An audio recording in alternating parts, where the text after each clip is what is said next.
بسم الله الرحمن الرحيم. ألف لام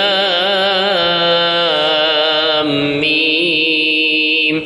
تنزيل الكتاب لا ريب فيه من رب العالمين.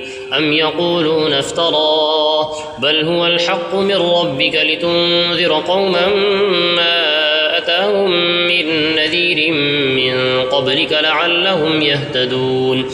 الله الذي خلق السماوات والأرض وما بينهما في 6 أيام ثم استوى على العرش ما لكم من دونه من ولي ولا شفيع أفلا تتذكرون. يدبر الأمر من السماء إلى الأرض ثم يعرج إليه في يوم كان مقداره 1000 سنة مما تعدون. ذلك عالم الغيب والشهادة العزيز الرحيم الذي أحسن كل شيء خلقه وبدأ خلق الإنسان من طين ثم جعل نسله من سلالة من ماء مهين ثم سواه ونفخ فيه من روحه وجعل لكم السمع والأبصار والأفئدة قليلا ما تشكرون. وقالوا أإذا ضللنا في الأرض أإنا لفي خلق جديد بل هم بلقاء ربهم كافرون. قل يتوفاكم ملك الموت الذي يوكل بكم ثم إلى ربكم ترجعون. ولو ترى إذ المجرمون ناكسوا رؤوسهم عند ربهم ربنا أبصرنا وسمعنا فارجعنا نعمل صالحا إنا موقنون. ولو شئنا لآتينا كل نفس هداها ولكن حق القول مني لأملأن جهنم من الجنة والناس أجمعين. فذوقوا بما نسيتم لقاء يومكم هذا إنا نسيناكم وذوقوا عذاب الخلد بما كنتم تعملون.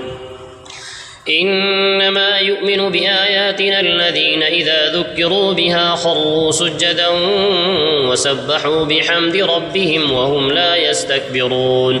تتجافى جنوبهم عن المضاجع يدعون ربهم خوفا وطمعا ومما رزقناهم ينفقون.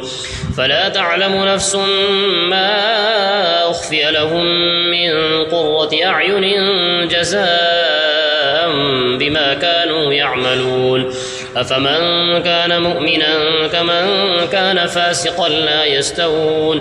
أما الذين آمنوا وعملوا الصالحات فلهم جنات المأوى نزلا بما كانوا يعملون. وأما الذين فسقوا فمأواهم النار كلما أرادوا أن يخرجوا منها أعيدوا فيها وقيل لهم ذوقوا عذاب النار الذي كنتم به تكذبون. ولنذيقنهم من العذاب الأدنى دون العذاب الأكبر لعلهم يرجعون. ومن أظلم ممن ذكر بآيات ربه ثم أعرض عنها إنا من المجرمين منتقمون.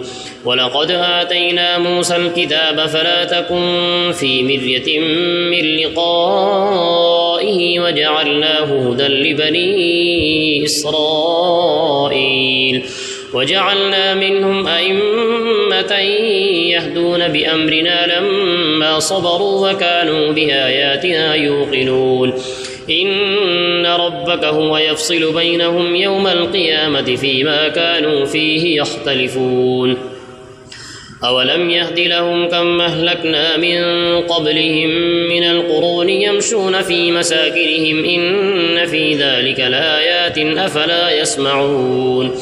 أولم يروا أنا نسوق الماء إلى الأرض الجرز فنخرج به زرعا تأكل منه أنعامهم وأنفسهم أفلا يبصرون.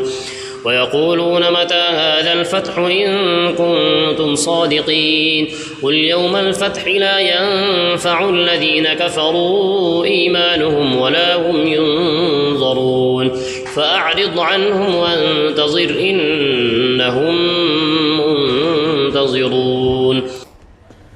Thanks for watching. Don't forget to like, comment, share and subscribe to Al Wahid channel.